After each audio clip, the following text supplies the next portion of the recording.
ಮೈಸೂರಿನ ಅರಮನೆಯ ಮುಂಭಾಗ ನಡೆದಂಥ ಹೀಲಿಯಂ ಬ್ಲಾಸ್ಟ್ ಪ್ರಕರಣದಿಂದ ಇದೀಗ ಪೊಲೀಸ್ ಇಲಾಖೆ ಎಚ್ಚೆತ್ತುಕೊಂಡಿರುವಂಥದ್ದು. ಈಗಾಗಲೇ ಅರಮನೆಯ ಆವರಣದಲ್ಲಿ ಫುಲ್ ಚುರುಕಿನಿಂದ ತಪಾಸಣಾ ಕಾರ್ಯ ಕೂಡ ನಡೀತಾ ಇರುವಂಥದ್ದು. ನೀವೀಗ ದೃಶ್ಯಗಳಲ್ಲಿ ಗಮನಿಸ್ತಾ ಇದ್ದೀರಾ. ಬಾಂಬ್ ಸ್ಕ್ವಾಡ್ ಇರಬಹುದು, ಡಾಗ್ ಸ್ಕ್ವಾಡ್ ಕೂಡ ಅರಮನೆಯ ಆವರಣವನ್ನು ತಪಾಸಣೆ ಮಾಡುವಂತಹ ಕೆಲಸ ಮಾಡ್ತಾ ಇದೆ. ಅಂದರೆ ಜಯಮಾರ್ತಾಂಡ ಗೇಟ್ ಏನಿದೆ, ಅರಮನೆಯ ಪ್ರಮುಖ ದ್ವಾರ, ಆ ಭಾಗದಲ್ಲಿ ಏನು ಹೀಲಿಯಂ ಸಿಲಿಂಡರ್ ಬ್ಲಾಸ್ಟ್ ಆಗಿತ್ತು, ಇದೀಗ ಅರಮನೆಯ ಒಳಭಾಗದಲ್ಲಿ ತಪಾಸಣಾ ಕಾರ್ಯ ಕೂಡ ನಡೀತಾ ಇದೆ. ಯಾವುದೇ ರೀತಿಯಾಗಿ ಅಹಿತಕರ ಘಟನೆಗಳು ಮತ್ತೆ ಜರುಗಬಾರ್ದು ಅಂತ ಹೇಳಿ ಈ ರೀತಿಯಾಗಿ ತಪಾಸಣಾ ಕಾರ್ಯವನ್ನು ಕೂಡ ಮೈಸೂರಿನ ಪೊಲೀಸ್ ಇಲಾಖೆ ಮಾಡ್ತಾ ಇರುವಂಥದ್ದು. ಹೇಳಿ ಕೇಳಿ ವರ್ಷಾಂತ್ಯ ಇರೋದ್ರಿಂದ ಸಾಕಷ್ಟು ಸಂಖ್ಯೆಯಲ್ಲಿ ಪ್ರವಾಸಿಗರು ಮೈಸೂರಿಗೆ ಬರ್ತಾರೆ. ಆ ಹಿನ್ನೆಲೆಯಲ್ಲಿ ಯಾವುದೇ ರೀತಿಯಾದಂತಹ ಅನುಮಾನಾಸ್ಪದ ವ್ಯಕ್ತಿಗಳಿರಬಹುದು, ಅನುಮಾನಾಸ್ಪದ ಘಟನೆಗಳಿರಬಹುದು, ಅಂಥದ್ದನ್ನು ಪತ್ತೆ ಹಚ್ಚೋ ಸಲುವಾಗಿ ಈ ರೀತಿಯಾಗಿ ತಪಾಸಣಾ ಕಾರ್ಯವನ್ನು ಕೂಡ ಮಾಡಲಾಗ್ತಾ ಇರುವಂಥದ್ದು. ವರ್ಷಾಂತ್ಯ ಇರೋದ್ರಿಂದ ಹೇಳಿ ಕೇಳಿ ಮೈಸೂರಿನ ಅರಮನೆ ಇರಬಹುದು, ಇತರೆ ಪ್ರವಾಸಿ ತಾಣಗಳಿಗೆ ಸಾವಿರಾರು ಸಂಖ್ಯೆಯಲ್ಲಿ ಹೊರಭಾಗದಿಂದ ಪ್ರವಾಸಿಗರು ಬರ್ತಾರೆ. ಆ ಹಿನ್ನೆಲೆಯಲ್ಲಿ ಯಾರು ಎಲ್ಲಿಂದ ಬಂದಿರ್ತಾರೆ, ಅವರ ಹಿನ್ನೆಲೆ ಏನು ಒಂದು ಕೂಡ ಗೊತ್ತಿರೋದಿಲ್ಲ.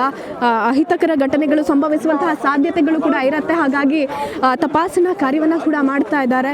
ಇನ್ನು ಅರಮನೆಯ ಮತ್ತೊಂದು ಭಾಗದಲ್ಲಿ ಮಾಗಿ ಉತ್ಸವ ಕೂಡ ನಡೀತಾ ಇದೆ. ಅಂದರೆ ವರ್ಷಾಂತ್ಯದಲ್ಲಿ ಪ್ರತಿ ಬಾರಿಯೂ ಕೂಡ ಈ ರೀತಿಯಾಗಿ ಮಾಗಿ ಉತ್ಸವವನ್ನು ಮಾಡಲಾಗುತ್ತೆ. ಅಲ್ಲಿಗೂ ಕೂಡ ಸಾಕಷ್ಟು ಪ್ರವಾಸಿಗರು ಬರ್ತಾರೆ. ಫ್ಲವರ್ ಶೋ ನಡೀತಾ ಇರುತ್ತೆ. ಅವುಗಳನ್ನು ನೋಡೋ ನಿಟ್ಟಿನಲ್ಲಿ ಸಾಕಷ್ಟು ಪ್ರವಾಸಿಗರು ಬರ್ತಾರೆ. ಅಲ್ಲೂ ಕೂಡ ತಪಾಸಣೆ ಮಾಡುವಂತಹ ಕೆಲಸ ಇಲ್ಲಿ ಆಗ್ತಾ ಇದೆ. ಗಮನಿಸ್ತಾ ಇದ್ದೀರಾ, ಈಗ ಫ್ಲವರ್ ಶೋನಲ್ಲಿ ತಪಾಸಣೆ ಮಾಡುವಂತಹ ಕೆಲಸವನ್ನು ಬಾಂಬ್ ಸ್ಕ್ವಾಡ್ ಹಾಗೆಯೇ ಡಾಗ್ ಸ್ಕ್ವಾಡ್ ಕೂಡ ಮಾಡ್ತಾ ಇರುವಂಥದ್ದು. ಇಲ್ಲಿ ಯಾವುದಾದರೂ ಅನುಮಾನಾಸ್ಪದ ವ್ಯಕ್ತಿಗಳು ಕಂಡು ಬರ್ತಾರಾ ಅಥವಾ ಅನುಮಾನಾಸ್ಪದ ರೀತಿಯಲ್ಲಿ ಯಾವುದಾದ್ರೂ ಘಟನೆಗಳು ನಡೀಬಹುದಾ ಅನ್ನುವಂಥ ರೀತಿಯಲ್ಲಿ ತಪಾಸಣಾ ಕಾರ್ಯ ಕೂಡ ನಡೆಯುತ್ತೆ. ನೋಡ್ತಾ ಇದ್ದೀರಾ ದೃಶ್ಯಗಳಲ್ಲಿ ಮೈಸೂರಿನ ಡಾಗ್ ಸ್ಕ್ವಾಡ್ ಇರಬಹುದು, ಬಾಂಬ್ ನಿಷ್ಕ್ರಿಯ ದಳ ಇರಬಹುದು, ಎಲ್ಲವೂ ಕೂಡ ಚುರುಕಿನಿಂದ ತಪಾಸಣಾ ಕಾರ್ಯದಲ್ಲಿ ಕೂಡ ತೊಡಗಿರುವಂಥದ್ದು.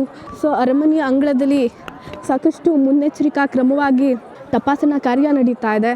ಅಂದರೆ ಅರಮನೆಯ ಪ್ರಮುಖ ದ್ವಾರ ಏನಿತ್ತು, ಅಲ್ಲಿ ಕಳೆದ 3 ದಿನಗಳ ಹಿಂದಷ್ಟೇ ಹೀಲಿಯಂ ಸಿಲಿಂಡರ್ ಬ್ಲಾಸ್ಟ್ ಆಗಿತ್ತು. ಬಲೂನನ್ನು ಮಾರಾಟ ಮಾಡಲಿಕ್ಕೆ ತಂದಿದ್ದಂತಹ ಹೀಲಿಯಂ ಸಿಲಿಂಡರ್ ಬ್ಲಾಸ್ಟ್ನಿಂದಾಗಿ 3 ಪ್ರಾಣವನ್ನು ತೆತ್ತಿದ್ದಾರೆ. ಬಲೂನ್ ಮಾರುವಂತಹ ವ್ಯಕ್ತಿ ಜೊತೆಗೆ ಲಕ್ಷ್ಮಿ ಹಾಗೇನೆ ಮಂಜುಳಾ ಎನ್ನುವಂತಹ 2 ಮಹಿಳೆಯರು ಸಾವನ್ನಪ್ಪಿದ್ರು. ಸೊ ಗಮನಿಸ್ತಾ ಇದ್ದೀರಾ, ಆ ಹಿನ್ನೆಲೆಯಲ್ಲಿ ತಪಾಸಣಾ ಕಾರ್ಯ ಕೂಡ ಚುರುಕುಗೊಂಡಿರುವಂಥದ್ದು. ಯಾವುದೇ ಅನುಮಾನಾಸ್ಪದ ವ್ಯಕ್ತಿಗಳು ಕಂಡು ಬಂದರೂ ಕೂಡ ಅಲ್ಲಿ ತಪಾಸಣೆ ಮಾಡುವಂತಹ ಕೆಲಸ ಆಗ್ತಾ ಇದೆ.